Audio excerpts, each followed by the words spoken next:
These are my notes from the Prehistory of Jazz article. Drums were extremely prevalent in African dance culture. Jazz was extremely common in New Orleans. Buddy Bolden was the first accounted and earliest jazz musician on paper. African culture took Western culture like a storm. Circular patterns were very common in Black American dances. New Orleans was ceded by France to Spain. African music is very rich in rhythmic content. Traces of the early Moorish incursion can be found in African dance.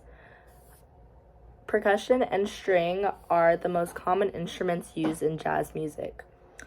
Instruments from the jazz era were virtually identical to those characteristics of indigenous African music.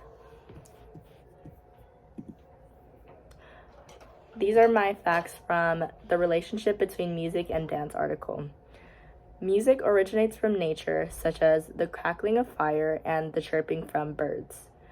Every culture has their own styles and reasonings for dancing, which reveals a lot about their ways of life. Music in Africa is used to express every stage of life, starting from birth to religion to adulthood, and lastly, death and mourning.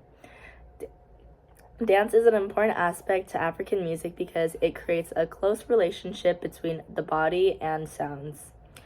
African dance spread to America throughout the slave trade.